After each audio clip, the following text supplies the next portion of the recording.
She'll sting you one day. Oh, ever so gently. So you hardly even feel it till you fall dead. This is the Grimmcast. That was good, Claire. Till you fall dead. Till you fall dead. Welcome back to the Grimmcast. Our guest today is Nana Visitor, best known for her role as Colonel Kira on Star Trek Deep Space Nine. We were so lucky to work with her on this episode of Grimm. That's right. Today we are talking about Grimm episode 3, Breeware. I'm just kidding. Beeware. No, I think you got to roll with that. B-R-E-E, Bree. You read the synopsis for us of this episode? Okay, Breeware with Bree. The station is abuzz as Nick and Hank are called to a case where an innocent flash mob results in a gruesome homicide. As Nick delves further into the investigation, he learns more about his unique family history and finds himself at odds when he and Hank are assigned to protect a dark character from his recent past. We're going to get to our guest right away. It was so much fun to have Nana on Grimm and to feel the love from her Star Trek fans. So please welcome Nana Visitor. Hello. Whoa, look at that babe How at are the you bottom. doing? So how are you? I'm really good. Some people, the pandemic has been just hell for more reasons than one, but just in terms of having to hunker down. For me, it's been really good just to stop what I was doing and recalibrate. Mm-hmm. With all the pain collectively we have gone through, there are some silver linings, if you can shift perspective, which is easier for some than others. Right. But yeah, I hear that. Yeah, there's some things we just won't do anymore. Thank you so much for being here. Really appreciate it as we walk back through these episodes. I mean, this was now 10 years Was that ago 10 at this years point. ago? Wow. Yeah, I had to watch it again to go, wait a minute, was I a bad bee or a good bee?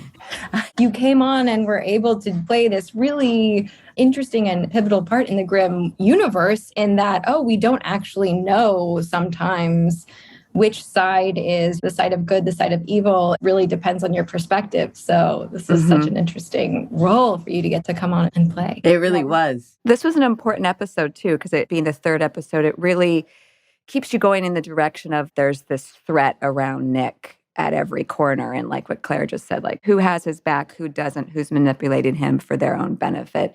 Even though we didn't meet you physically in your face towards the end, your presence was very powerful throughout this episode. It's really important with the lore, of the series. Yeah. First of all, I remember everyone in the cast being so kind and open and cool.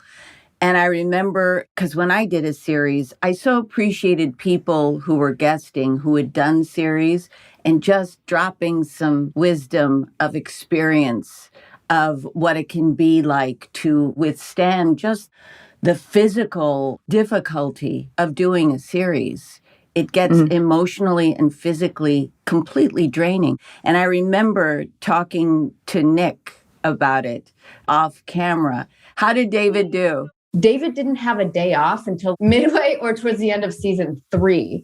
And it was really hard for him because he just had to isolate himself to keep going because he just worked like all day, every day. And it was exhausting. And I think it was lonely for him because a lot of us did have a lot of days off and we were out partying and going out to dinner and stuff because we were off and we were in this wonderful city. And he was just seeing this happening and just having to go to work. And he just was saying that he would just keep his head down and get through it. And he was so professional. And I know that his reputation has served him well in his career. After that, Grimm was difficult.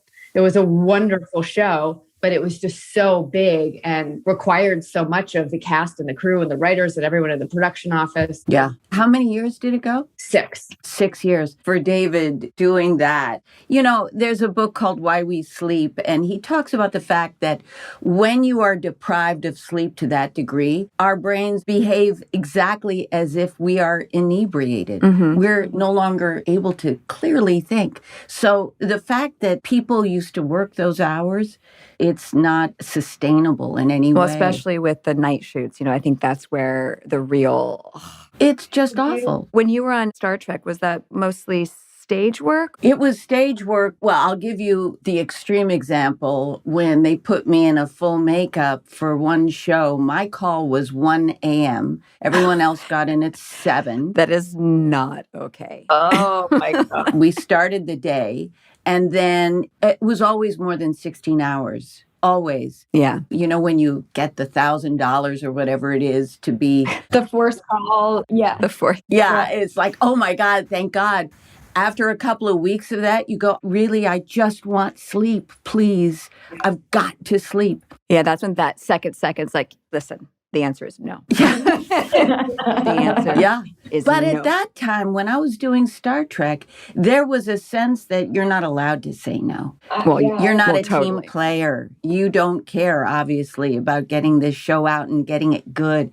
So it was, it was grueling. Yeah. Where did you shoot that? Paramount. Oh, in town. Yeah. Oh, great. Yeah. How long were you on that farm? 7 years. Oh, okay. But it feels like dog years, so 49 years. I was on Star Trek for 49 years. Oh my God. You know what? You really look good then. And a show like that, which is so enduring. I mean, it must feel in some ways like you are still participating or like still on it because people keep finding it again and again. Big time. I say the word Star Trek just about every day. It's true. And now I'm writing a book and doing a documentary. And it wasn't my idea. I was approached with it and I just went, sure.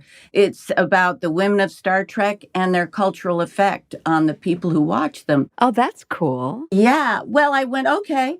But as I started to dive deep and read books and go, wait a minute, what about this? And a book called 90s Bitch, all this different information and doing the interviews with these women, it's really shifted me.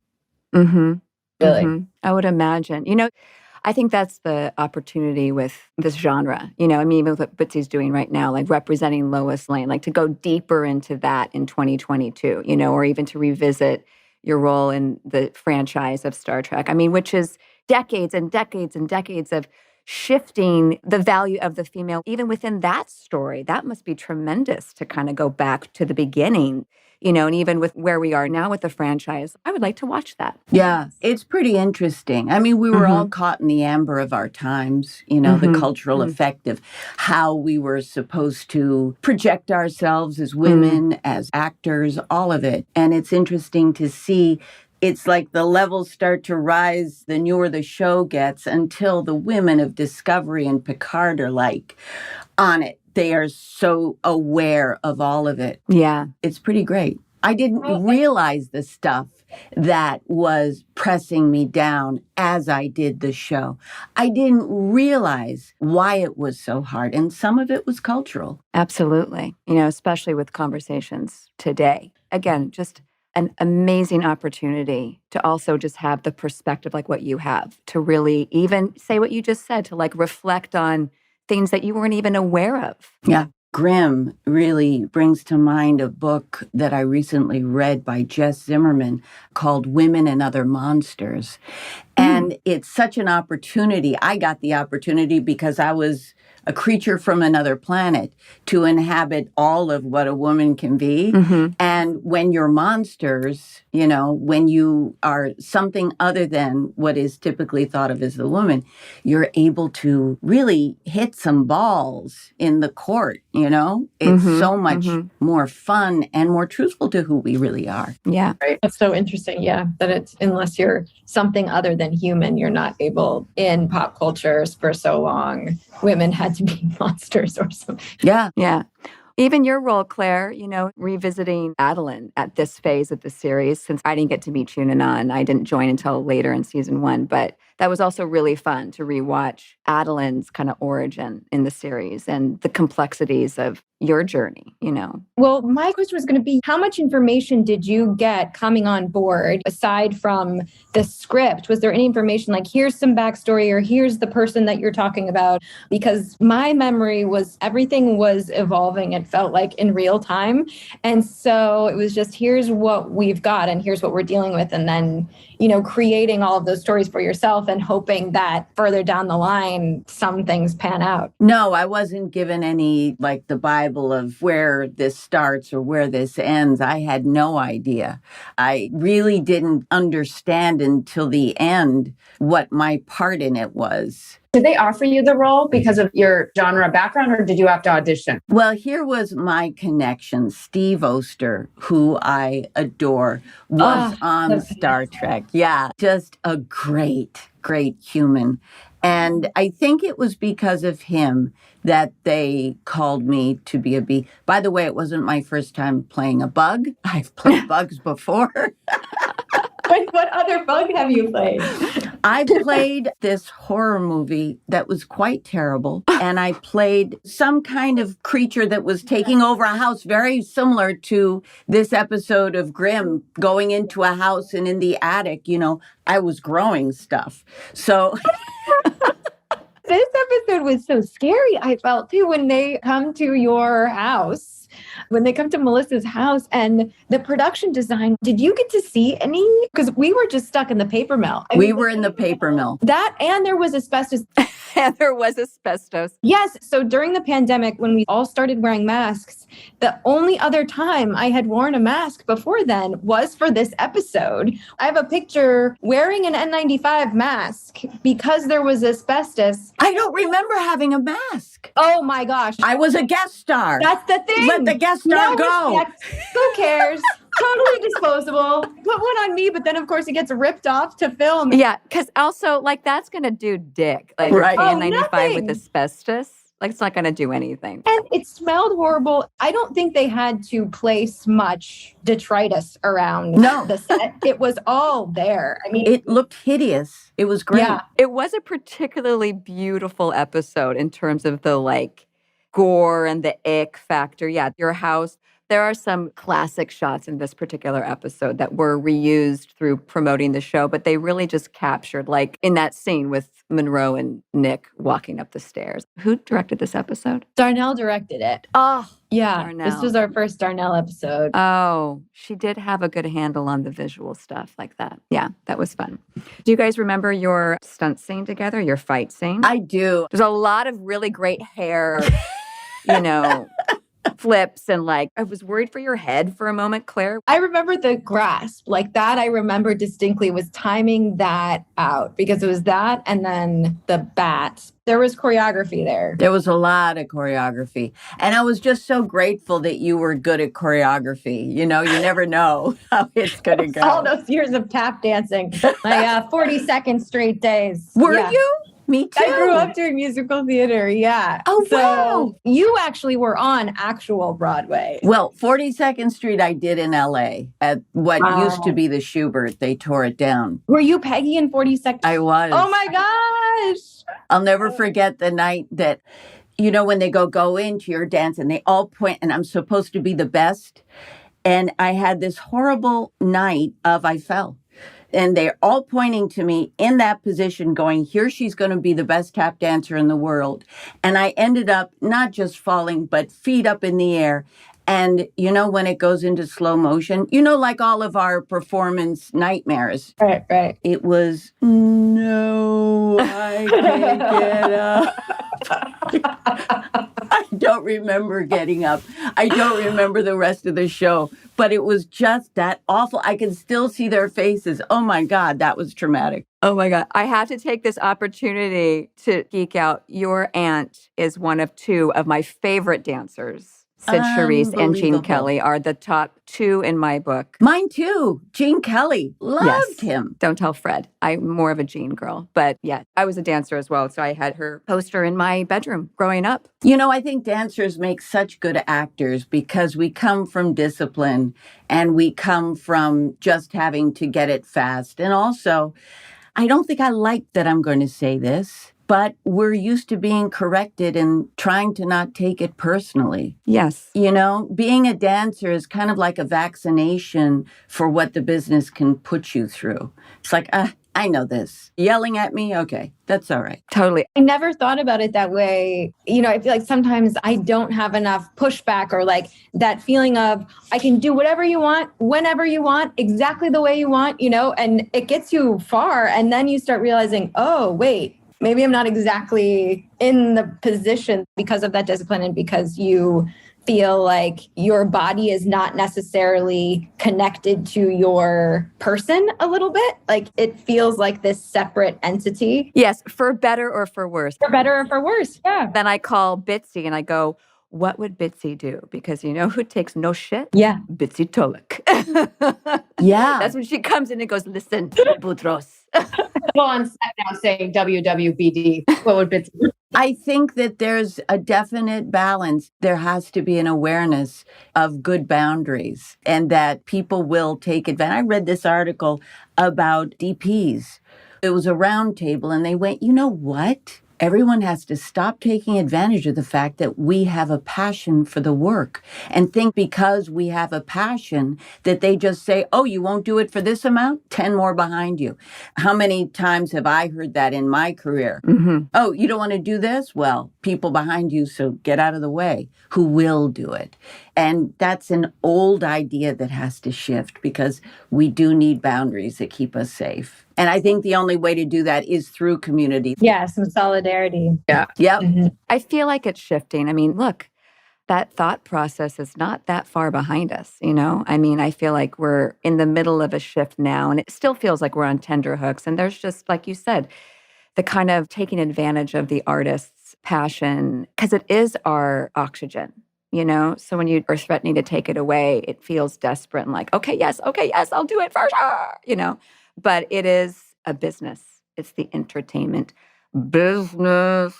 That's right. That's why we have to find our oxygen in many ways, where we get little sips of oxygen or big breaths of oxygen. Mm-hmm. So it's sustainable through a career that you're not going, oh, I've got to do this, Mm-hmm. What have been your breaks and just kind of like moments of quiet and peace amongst the business?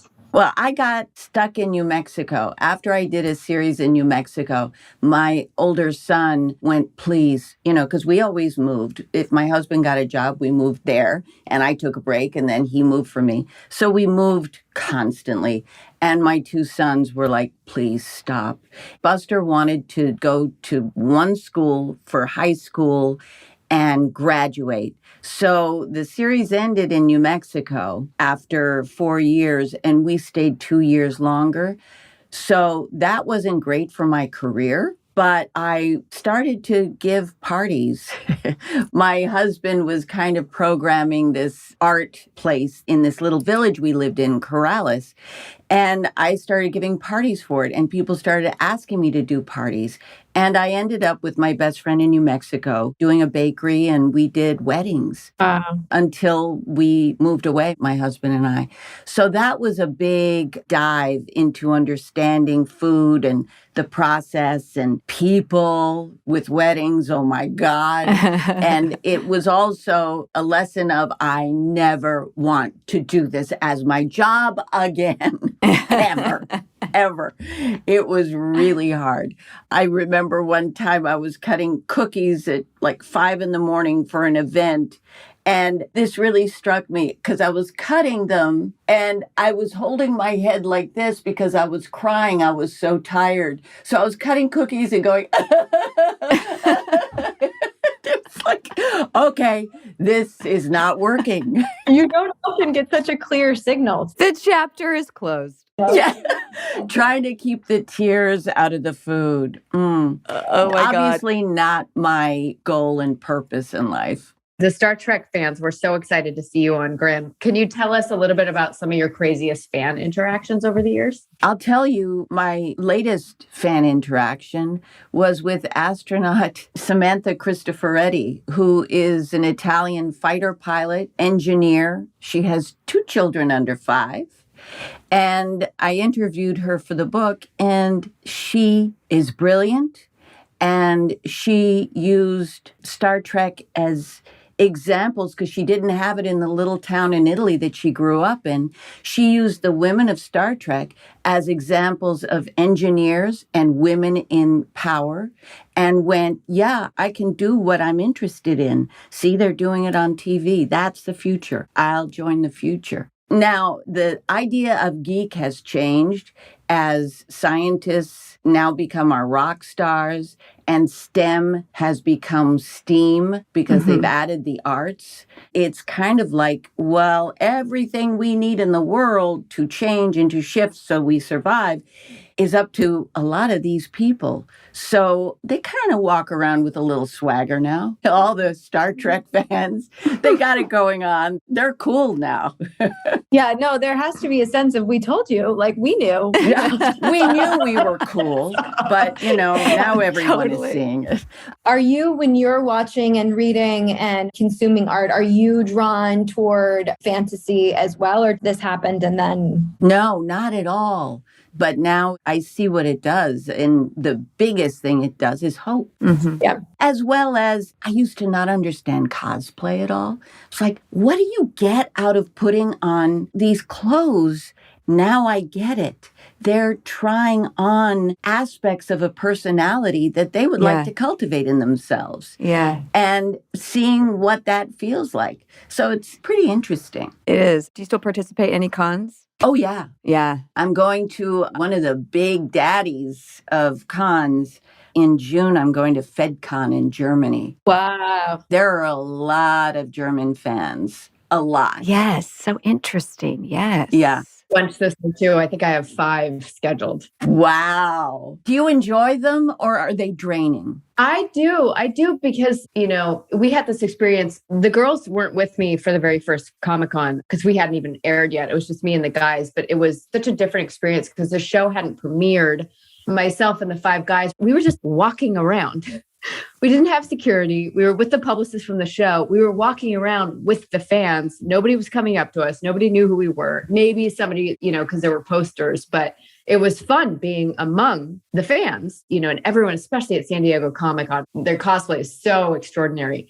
By the next Comic-Con, the next year, it was so bananas. We had the security guards. We were going from interview to interview in the van, didn't have time to talk to anyone. We weren't allowed any interaction. So what I found is that the cons were really the only times I could meet the fans in person. So I do like that. I try to limit it to 1 or 2 days because it can be really exhausting. Yeah, it is. I do like meeting people. Yeah, me too.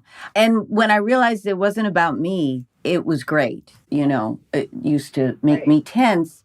And then I realized, no, this is about me seeing them. They've seen me. I've been in their living room or wherever they happen to watch this.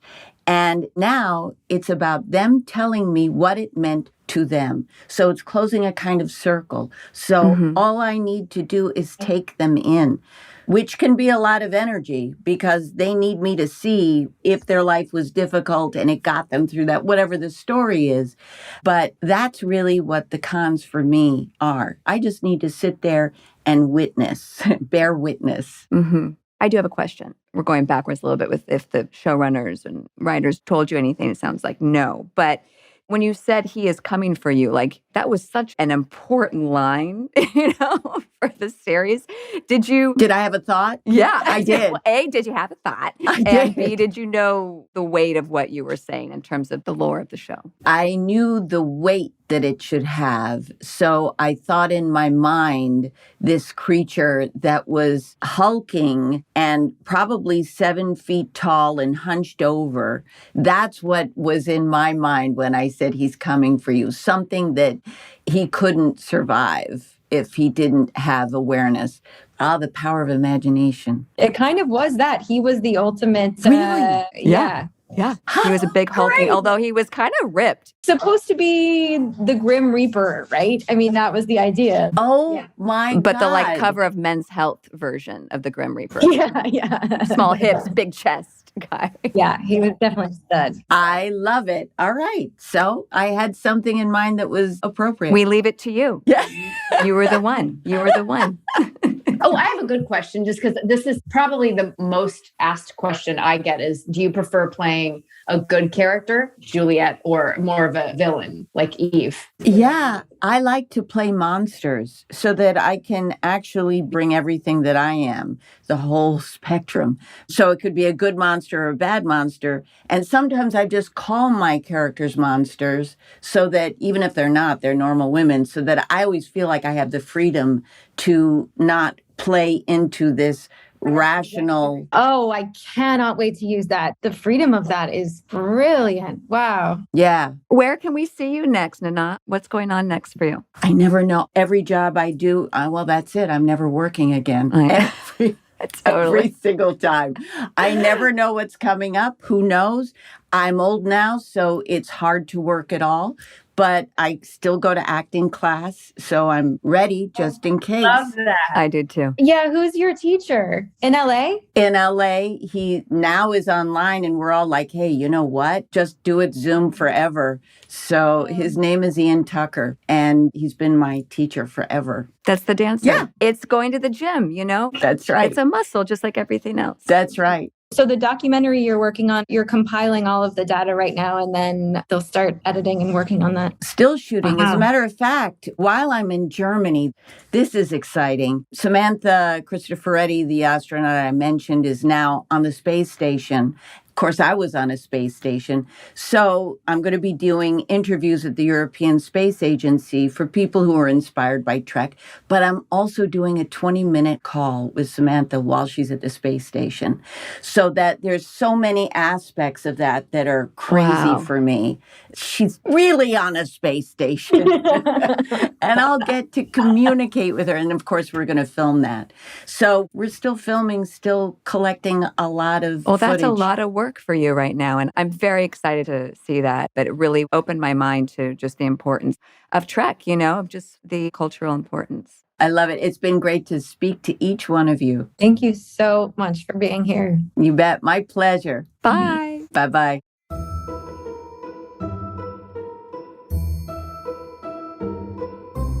She was such a delight. Great guest. Yeah, she was so great. Yeah. She was lovely. The casting of this show is so perfect for everybody's animal counterparts. One of my favorite scenes, though, is the scene between Adeline and David in the hotel room. I love that scene. There's a photograph of that got used so often. I just kept my hair and my eyeliner. I don't think there were any real bees used. I think they were all CGI bees. God, I hope not. I mean, what? You're going to just train a bee hey, bee.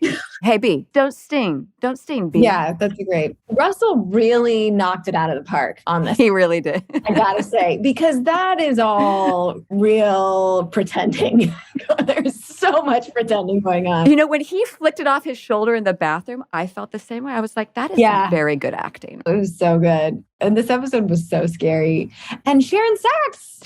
The premiere of Sharon Sachs, her medical examiner. On Broadway now. She's doing Wicked. Really? Wow. Yeah, she's a talent. We were lucky to have her when we did. Yeah. When I was researching the episode, I found one little fun fact. The quote is not from the fairy tale The Queen Bee. In fact, the episode is very loosely based on the fairy tale The Queen Bee, but the quote is actually from a 1955 movie with Joan Crawford called Queen Bee. Oh. The quote at the beginning of the episode, she'll sting you one day, oh, ever so gently, so you hardly even feel it till you fall dead, is apparently from that film. Well, that makes sense. I mean, that was some heavy Joan Crawford vibes at the end of the episode with Nana. Oh, yeah. Very sweeping, dramatic. Yeah, this is really a great introduction of when Nick is realizing this is the first time what I'm stepping into is very complicated. How am I going to be able to decide who to protect? Mm-hmm. Which also doubles down on the whole, he's a cop, police detective. Mm-hmm. I mean, he is trained in that way, but this is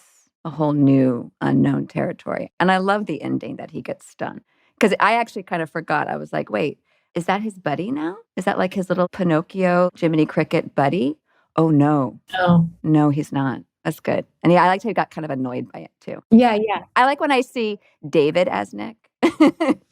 I could see David Gentile being like, why'd you sting me, bee? Yeah.